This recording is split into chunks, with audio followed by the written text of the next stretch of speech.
कहा, वो लोग तो ये आरोप लगाए थे कि दोहरा चरित्र आप लोगों का है कि आप लोगों ने वहां पे प्रधानमंत्री को मॉल शॉल सब पहनाया, उसका आके अब विरोध कर रहे हैं। ये बात बिल्कुल गलत। वहां पर पेड़ पे आम नहीं लटक रहे थे, जो तोड़ के लेने गए थे हम। प्रधानमंत्री ने मिलने बुलाया था, हम चले गए। फोटो खींच के उन्होंने ये इंप्रेशन देने की कोशिश कर रहे हैं कि हमारा समर्थन हो गया, तो वो तो भ्रम स्थिति है। ऐसे तो वो प्रधानमंत्री के बहुत सारे नाम आते हैं। सारी लोग जो है, वो जो आम कर्मचारी, वो कमेंट करते हैं कि चाहे आप हो, चाहे ARF हो, चाहे NFIR हो, जो JCM में जो लोग गए थे उन लोगों ने जो है एक तरह से कर्मचारियों के पैर पे कुल्हाड़ी मार दी UPS को लेकर। गलत, ये तो आम धारणा, ये गलत। नमस्कार, मैं चंदन कुमार और आप देख रहे हैं अपना पसंदीदा चैनल अंगवाने। हमारे साथ जो बैठे हैं सर, उनका नाम है गुमान सिंह जी। आप लोग जानते होंगे गुमान सिंह जी NFIR, जो कि देश के कर्मचारी संगठनों में से एक है, उसके प्रेसिडेंट हैं और अब 20वां साल पूरा करने वाले हैं बतौर कर दिए 21वां लग रहा है, चल गया। सर बहुत स्वागत है आपका अंगवानी पर, और आपके 21वें साल होने पर आपको बधाई भी दे देते हैं। थैंक यू, बहुत बहुत धन्यवाद आपको। सर रेलवे का चुनाव एकदम जोरों पे है, दोनों तरफ से प्रचार खूब चल रहा है दोनों का। देखिए, रेलवे में यूनियनों की मान्यता के लिए चुनाव हो रहे हैं। 4, 5, 6 दिसंबर को चुनाव होने हैं।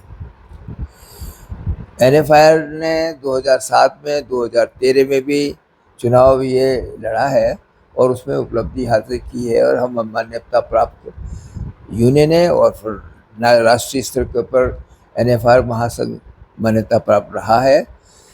हमें उम्मीद है कि इस बार रेल कर्मचारी NFIR को और गहराई से समझेगा और तहे दिल से वोट करेगा। कारण कि ये जो हम कह रहे हैं, बहुत कॉन्फिडेंस है, इसलिए कह रहे हैं कि हमने रेल कर्मचारियों का उद्धार किया है। रेल कर्मचारियों के सर्वांगीण विकास के लिए सक्रिय रूप से काम किया है। रेलवे में NFIR का प्रादुर्भाव हुआ ही यह था, रचनात्मक ट्रेड यूनियन मूवमेंट चलाए और रेल का हित साधे और रेल कर्मचारियों का सर्वांगीण विकास हो, इस दिशा में हमने काम किया है।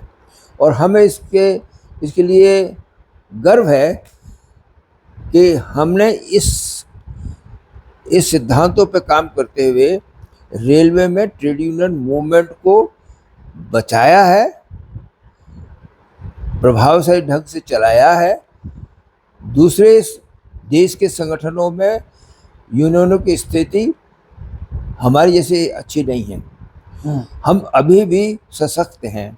उसका कारण यही है कि हम साफ सुथरे ढंग से ट्रेड यूनियन सशक्त सिद्धांतों के ऊपर चलाया हमने। दूसरों से आप सशक्त इसलिए हैं कि आप प्रधानमंत्री को फूल माला पहनाने की होड़ में थे? नहीं, देखिए, ये तुष्टीकरण हमने कभी नहीं किया है। NFIR के कैरेक्टर पे कभी नहीं रहा ये। आप 24 भीड़ में लगे हुए थे कि माला पहनाना है प्रधानमंत्री को। बिल्कुल गलत बात है ये। आप ये संशोधन कर ले अपने विचार में। नहीं, ये मेरे विचार नहीं है, तो जो आपके बारे में आप लोगों के बारे में कहा जाता है कि जो कह रहे हैं लोग, वो लोग कह रहे हैं जो बीजेपी की विचारधारा से जुड़े हुए लोग हैं और वो ट्रेड यूनियन मूवमेंट को डैमेज करने का विचार रखते हैं, वो कह रहे हैं। सही बात तो यह है, जैसे मैं नेशनल काउंसिल स्टैंडिंग कमेटी का सदस्य हूँ, 12 सदस्य हैं पूरे देश में जी। प्रधानमंत्री जी ने ही एक UPS का एक उन्होंने फॉर्मूला तैयार किया और उस पर स्टैंडिंग कमेटी के मेंबर से मिलने की इच्छा उन्होंने व्यक्त की। हमारे पास मैसेज आया, अभी देश के प्रधानमंत्री बुला रहे हैं, हमारा नैतिक दायित्व तो बनता है, क्योंकि हम स्टैंडिंग कमेटी के मेंबर्स होने के नाते प्रधानमंत्री के मैसेज को इग्नोर नहीं किया। हम चले गए, हम गए वहाँ, हमने फोटो नहीं खिंचवाया। वह तो फोटोग्राफर पहले से ही थे, प्रधानमंत्री जी के ही थे, हमारे नहीं थे। अब कोई फोटोग्राफर लेके नहीं गए। तो कहते कि माला नहीं, हमने तो उड़ा रहे थे, ये भी गलत बात है। तारीफ कर रहे थे। माला नहीं पहनाया, हाँ, NFIR ने प्रधानमंत्री के सम्मान में शॉल उड़ाया, प्रधानमंत्री के सम्मान में। इसलिए नहीं कि प्रधानमंत्री के सम्मान में कोई होड़ मची हुई थी, होड़ कुछ नहीं मची हुई थी, वो बिल्कुल गलत बात है जो कहते हैं वो। यूपीएस के जो प्रावधान है, कहते हैं आपके वहां दस्तखत कर आया, ये भी एक अनर्गल प्रचार लोग करते हैं, ये गलत है बिल्कुल, कोई सिग्नेचर नहीं हुए। नहीं, दूसरों की तो छोटी सा, लेकिन एक आम कर्मचारी तो देश का मानता है कि आप कर्मचारी लोगों ने सहमति दे दी, आपके चाहे आप हो, चाहे ARF हो, चाहे NFIR हो, मतलब जितने लोग उस मीटिंग में थे सबने सहमति तो दी ना। नहीं, सहमति नहीं हुई, उन्होंने कैबिनेट में अप्रूवल करके हमको अपना डिसीजन सुना दिया। 15 जुलाई को जो मीटिंग हुई थी उसमें जो प्रपोजल आए थे, उस प्रपोजल के ऊपर जो हमारा स्टैंड क्या था, NFIR का स्टैंड क्या था, हमने लिख के भेजा है। वो आज तक नोटिफाइड नहीं हुआ। आज तक तो यूपीएस, ये यूनिफाइड पेंशन स्कीम के बारे में कोई गवर्नमेंट लिखित नोटिफिकेशन तो आज भी तक नहीं है। लेकिन प्रधानमंत्री जी ने जो हमको बुलाया, वो एक्चुअली वही यही इम्प्रेशन देना चाहते थे कि जैसे हमारी सहमति है। अरे बुलाए मिले, इसका मतलब सहमति थोड़ी हो गई। लेकिन ये तो कहा जा सकता था ना कि आ जाने दीजिए, जो भी फाइनल पॉइंट्स है उसके गजट, या वो आ जाने दीजिए तब इसको। आप सुने, कैबिनेट ने अप्रूवल किया, वो कैबिनेट के अप्रूवल का एक नोट मूव हुआ है, वो बाद में हमको मिला, वहां से आने के बाद में, पहले वो भी नहीं मिला। लेकिन हमने, हमारा शुरू से, देखिए एनपीएस का करैक्टर ये है कि जिस दिन एनपीएस सरकार ने 1/1/2004 से लागू किया, हमने उसका विरोध किया है। हमारा दोहरा चरित्र कभी नहीं रहा, हमने हमेशा विरोध किया उसका, और कहा है। और विरोध करने का कारण क्या रहा? ये रहा कि कांग्रेस सरकार, उस समय की कांग्रेस सरकार ने ये महसूस किया कि कर्मचारियों की सेवानिवृत्ति के बाद में उनका आर्थिक निर्भरता नहीं रहनी चाहिए, वो दूसरों पे निर्भर नहीं रहे, स्वतंत्र रूप से वो अच्छा जीवन जिए। ये उसके पीछे भूमिका थी। और पेंशन स्कीम आई, पहले तो पेंशन स्कीम थी नहीं, रेलवे में 1457 से आई है। नेशन ने 150 के अंदर अडॉप्ट किया था पेंशन स्कीम, उसके पहले भी पेंशन नहीं थी। तो वो पेंशन जो है, लिबरलाइज पेंशन स्कीम आई, जिसमें कि कर्मचारियों की सेवानिवृत्ति के बाद में जीवन इंडिपेंडेंट था, किसी पे निर्भर था और सम्मानपूर्वक जीता था।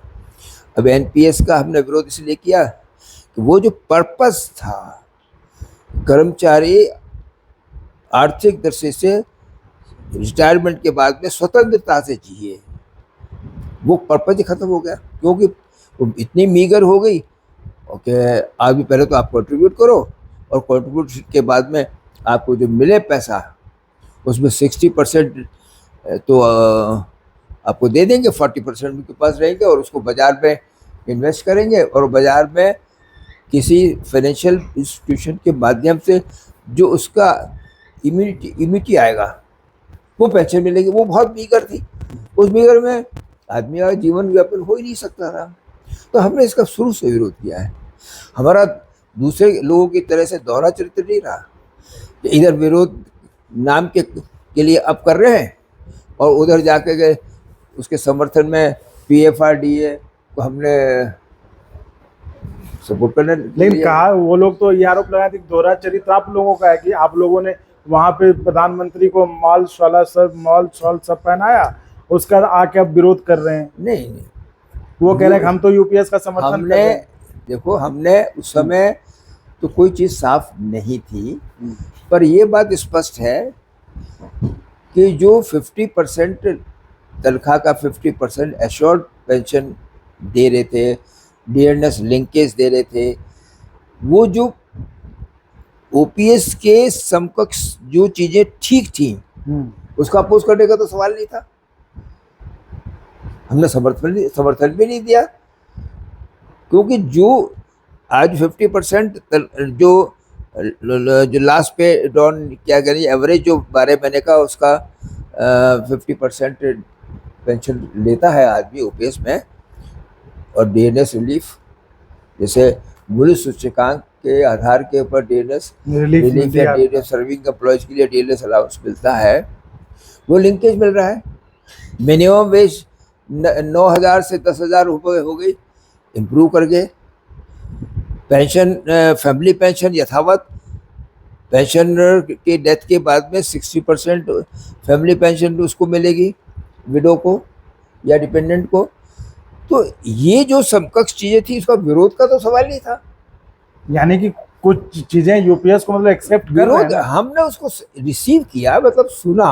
हम्म, हमने कोई उसका कोई अगर आपने दस्तखत करे आए, बिल्कुल गलत बात है। कोई डॉक्यूमेंट नहीं आया, कोई दस्तखत नहीं किया। बल्कि जो 15 जुलाई को सोमनाथन जी के साथ की अध्यक्षता में जो मीटिंग कॉन्फिडेंशियल हुई थी, उसमें जो मिनट्स आए थे, उसमें हमने मिनट्स के अंदर फाइनल रोटेट किया तो एनएफआई ने बिल्कुल क्लियर स्टैंड किया कि जो ओपीएस के अंदर और इस बदलाव में जो कमियां थी, वो पूरी करने के लिए हमने लिख दिया। हम चाहते थे यही। अब नाम बहुत बड़ा इम्पोर्टेंट नहीं है, इम्पोर्टेंट ये है कि सेवानिवृत्ति के बाद में कर्मचारी आर्थिक दृष्टि से स्वतंत्र जीवन निर्वाह यापन करें, ओपीएस की सुविधा मिल जाए। तो हमने वो स्टैंड लिया है। तो आप एनएफआईआर के प्रेसिडेंट हैं, हाँ। तो आज की तारीख में क्या एनएफआईआर और एआईआरएफ इस यूपीएस पे एकमत है कि नहीं? देखो भाई, मैं जहाँ तक सवाल, देखो जो घटा है वो सबके सामने है, और जो बात रेल कर्मचारियों के शुरू से हमारी मांग रही है, उस हितों को हम समझौता नहीं कर सकते। उसका जीवन सुरक्षित रहना चाहिए, सेवानिवृत्ति के बाद आर्थिक दृष्टि से सुरक्षित रहना चाहिए, वो स्टैंड है हमारा। तो वो हम अचीव करेंगे। अब कैसे करेंगे? अब तो वो आ गया ना। आ गया तो लड़ेंगे ना। लड़ना का बाद का हुआ है भाई, कोई भी उसने डिसीजन ले लिया तो उसका बाद थोड़ी चैप्टर क्लोज हो गया, कभी भी नहीं होता। जो नीतियां पहले बन गई अब थोड़ी भाई कि वो शाश्वत हो गई, उसमें बदलाव होते हैं। पेंशन स्कीम जो 1457 से आई, उसके बाद में कितने बदलाव हो गए उसके अंदर, उत्तरोत्तर इम्प्रूवमेंट हुआ है। ये लगता है कि चूंकि ये मीटिंग इस तरह से हो गया था, लोगों के सामने इसको ना डिफेंड कर पा रहे हैं ना एक्सेप्ट कर पा रहे हैं, ऐसा कुछ लग रहा है इसमें? नहीं, बिल्कुल नहीं लग रहा है। हमारा हम डिफेंड करने की जरूरत ही नहीं है ना। यदि लोगों को गलत कोई भ्रम फैला रहा है हमारे लिए, उसको क्लैरिफाई कर देंगे। डिफेंड करने का कहाँ सवाल है? कोई भ्रम तो छोड़ दीजिए, हम तो कह रहे हैं कि जो आम लोग हैं, जो आम कर्मचारी हैं, हम लोग भी देखते हैं जो वीडियो अपलोड करते हैं, उस पर जिस तरह से लोग कमेंट करते हैं, नहीं वहां तो हम जा ही नहीं किसी संगठन कमेंट तो कर्मचारी लोग जो है, वो जो आम कर्मचारी, वो कमेंट करते हैं कि चाहे आप हो, चाहे एआरएफ हो, चाहे एनएफआईआर हो, जो जेसीएम में जो लोग गए थे, उन लोगों ने जो है एक तरह से कर्मचारियों के पैर पे कुल्हाड़ी मार दी यूपीएस को लेकर। गलत, ये तो आम धारणा, ये गलत, ये बात बिल्कुल गलत। वहां पर पेड़ पे आम नहीं लटक रहे थे जिसको तोड़ के लेने गए थे हम। प्रधानमंत्री ने मिलने बुलाया था, हम चले गए। फोटो खींच के उन्होंने ये इंप्रेशन देने की कोशिश कर रहे हैं कि हमारा समर्थन हो गया, तो वो तो भ्रम स्थिति है। ऐसे तो वो प्रधानमंत्री के बहुत सारे ड्रामे आते हैं। तब आगे क्या है? आगे क्या है? जो ओपीएस के जो प्रावधान है, उसमें जो कमियां हैं, उसके लिए हम संघर्ष करेंगे, उसको अचीव करेंगे। ये हमारा प्लान है। तो जब जाते हैं प्रचार में, अभी तो आप जा रहे होंगे प्रचार में, लोगों से, कर्मचारियों से मिल रहे होंगे, ये तो एक मुद्दा है। कर्मचारी मान जाते हैं बात माने, हम तो सच्चाई बताना हमारा धर्म है। ये है सच्चाई, ये हम बताते हैं, और सच्चाई है इसलिए उसको उनके दिल में उतरती है ये बात। क्योंकि हमने हमेशा से निष्ठा से रेल कर्मचारी की सेवा की है, निष्ठा से। काम के घंटे, कार्यदशाएं, पे स्ट्रक्चर, अलाउंसेस, आमूलचूल परिवर्तन किया। आप देख लें, जब 1947 में कर्मचारी क्या था और आज क्या है। काम के घंटों में अभी आपने सुना होगा डीएनएस अलाउंस फार्मूला, हर बार एक एक किस्त के लिए हम आंदोलन करते थे। अब स्थायी फार्मूला है कि जैसे जैसे मार्केट में प्राइसेस राइज होंगी, तो हमारी जो बाइंग कैपेसिटी है, जो हमको तनख्वाह मिलती है, उसमें हमारी क्रय करने की बाइंग कैपेसिटी तो कम हो जाएगी। तो उसको एम्प्रेस करने के लिए डीएनएस रिलीफ या डीएनएस अलाउंस होता है, और उसको परमानेंट फॉर्मूला है, और उस फॉर्मूले पे सबको लाभ हो रहा है। ये एनएफआईआर की देन है। अच्छा, ये एनएफआईआर एनएफआईआर, केवल एनएफआईआर की देन है।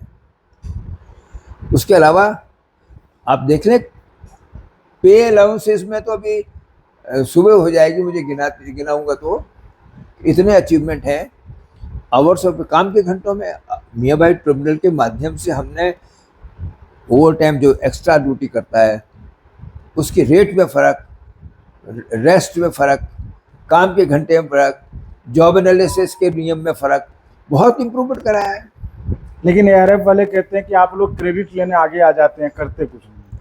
अब ये तो रिकॉर्ड की बात है। वो कहते हैं इस बात को, मियाँ भाई ट्रिब्यूनल का अवार्ड में उन्हीं, वो जो रेलवे ट्रिब्यूनल कैसे बैठा था, तो जो डिस्प्यूट रेलवे बोर्ड तय नहीं कर पा रही थी उसके लिए उन्होंने ट्रिब्यूनल बनाया।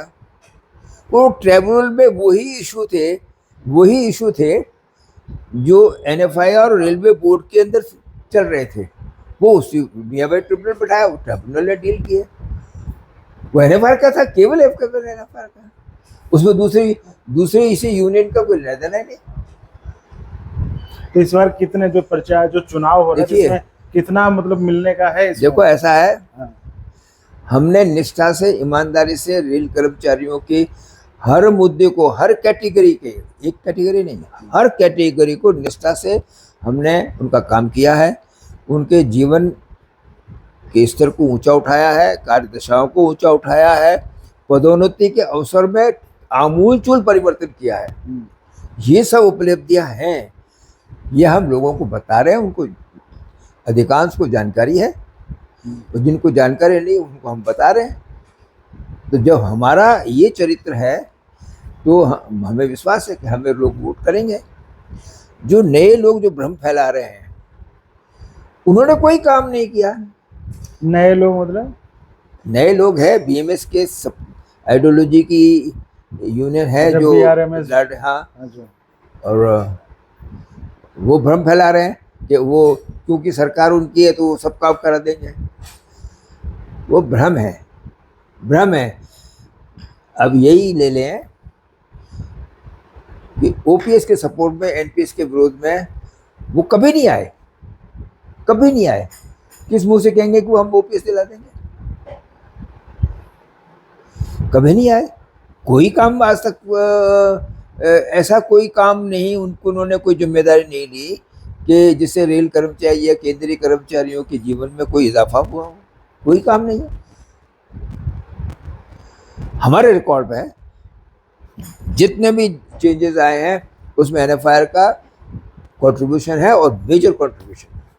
तो ये थी हमारी खास बातचीत एनएफआईआर के प्रेसिडेंट गुमान सिंह जी से, जिन्होंने साफ उन बातों को नकारा कि ना ही ऐसी कोई स्थिति थी जिसमें कि एनएफआईआर के नेता जो प्रधानमंत्री को माला पहनाने की होड़ में थे या फिर किसी तरह से उनको खुश करने की होड़ में थे। तो साथियों, इस वीडियो में इतना ही। आप इसी तरह चैनल को लाइक, शेयर, सब्सक्राइब करते रहें, और संभव हो तो ज्वाइन भी करिए, जिससे हमें आपके लिए और गुणवत्तापूर्ण कंटेंट के निर्माण में मदद मिले। धन्यवाद। और अगर आपको अच्छा लगा तो एक बार और आपको मैं कहना चाहूँगा कि आप इसको प्लीज सब्सक्राइब और शेयर करते रहें, ताकि हमारा भी मनोबल और सपोर्ट बना रहे।